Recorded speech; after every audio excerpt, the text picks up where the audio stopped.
Stephanie White, coach repping in the World Cup. Congrats to head coach Stephanie White on being selected as an assistant coach for USA Basketball. I didn't know this was news, folks, because I thought, yeah. So, woo-wee. I mean, the comments on this, yikes. Imagine being selected for one of the absolute highest honors in your entire professional career. You are tapped to represent your country, named as an assistant coach for USA Basketball, and you fully expect a wave of praise and adulation to roll in. But the second the official announcement hits the internet, the reaction isn't applause. It is an absolute, unmitigated bloodbath. When the Indiana Fever proudly posted about head coach Stephanie White's national team selection, the comment section instantly transformed into a toxic war zone. We are talking about endless streams of puking emojis, aggressive demands for her immediate termination, and brutal accusations that she is actively, purposefully trying to destroy Caitlin Clark's brand. This is absolutely not your standard run-of-the-mill sports criticism. This is something significantly deeper, darker, and vastly more dangerous for the future of the franchise. Some people in the traditional media are trying to brush this off, claiming that passionate sports fans always complain. But what is happening in Indiana right now is a complete organizational meltdown, and the fans are absolutely refusing to be silenced. Favorite teams get destroyed all the time by sports fans, by their own sports fans. I mean, have you ever heard talk radio for the Cowboys or the Eagles or the... It's kind of baffling that people do. This is the most popular team in the league. For now, if you don't F it up. And because of that, there's going to be a lot of fire. There's going to be a lot of vocalness to it. Right? To truly understand the massive scale of this fan revolt, you have to look at the cold, hard analytics. Because the numbers expose a truth that the coaching staff is terrified to admit. The Fever social media team recently posted the roster numbers, and it gave us a glaring, undeniable look into the actual hierarchy of popularity. Let's look at the raw view counts. Caitlin Clark's post effortlessly pulled in 378,000 views. Sophie Cunningham, the new fan favorite, grabbed 357,000. Even the highly anticipated rookie Raven Johnson pulled an impressive 152,000 views. But then you scroll down to Kelsey Mitchell, one of the most established veteran stars on the entire roster. Her post sat at a measly 31,000 views. That is absolutely not a personal slight against Mitchell. She is a phenomenal athlete. But it is a brutal reality check for the front office. The Indiana Fever possess the absolute most popular player in the history of the league, and the fans are paying attention solely because of her. The attention is hyper-concentrated, and with that massive spotlight comes an intense, unforgiving scrutiny of every single decision the coaching staff makes. Fans do not care about the system. So, I'm interested to find out how you guys feel about the opening day roster. Now, I'm going to tell you what's interesting. They posted all the ladies' numbers, and it kind of gives you some insight into popularity. A couple of things really caught my attention. Let's go here. Caitlin Clark, 378,000 views on this post, okay? I scrolled down. Number one, Justine Passat, 65,000. I mean, that's pretty interesting because Lexi Hull's got 73. Justine's right on her tail. And when those millions of new fans look closely at Stephanie White's system, they immediately start digging up the skeletons in her closet. The comment sections are flooded with fans pointing directly to the ghost of Vanderbilt. One of the most highly liked comments bluntly stated that White destroyed the Vanderbilt program. And the chilling part for Fever management, that statement is factually accurate. Her tenure at the college level was a widely documented failure, plagued by chaotic rotations and a complete lack of offensive identity.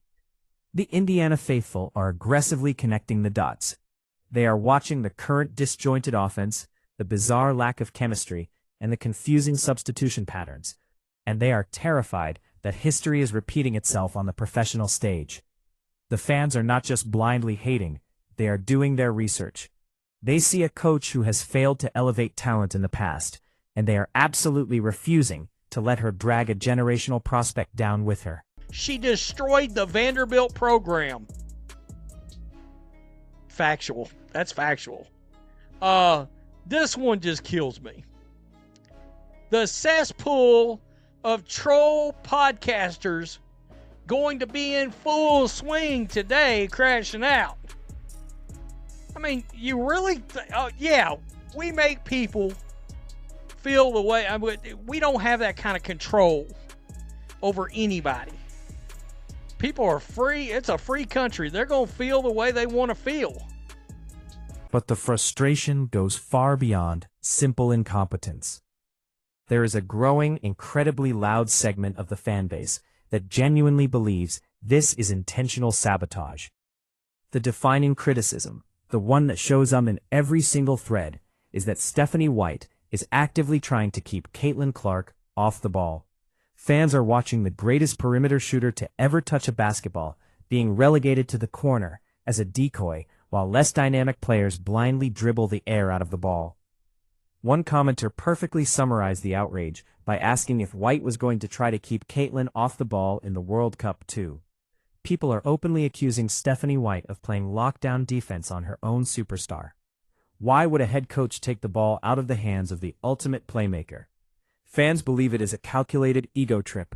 They believe the coaching staff is desperately trying to prove that their system is the star, and they are willing to ice out Caitlin Clark to prove a point.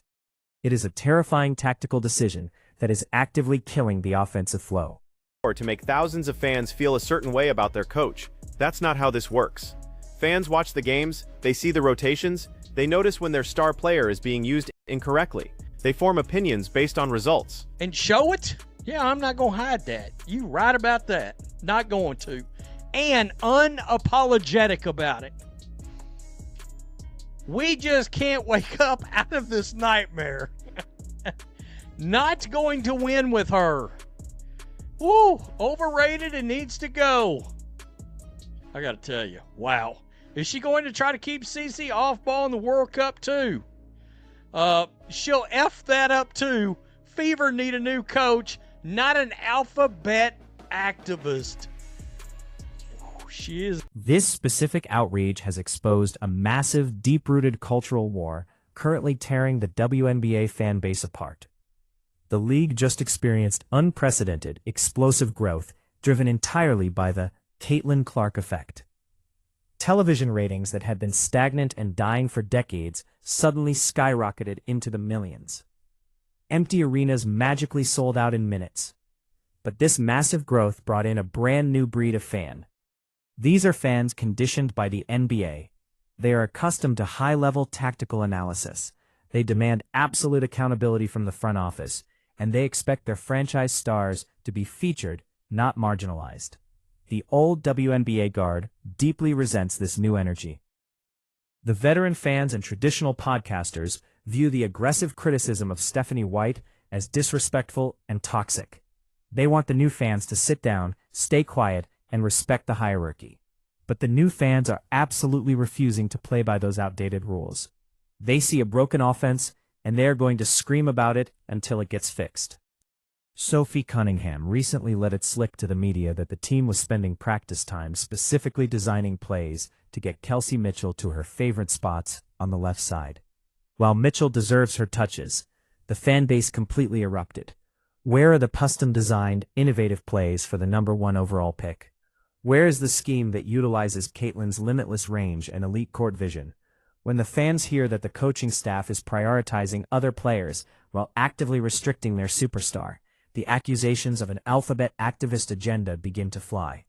While personal insults cross the line, the underlying basketball frustration is entirely justified. The scheme is broken, the talent is being wasted, and the fans are officially out of patience.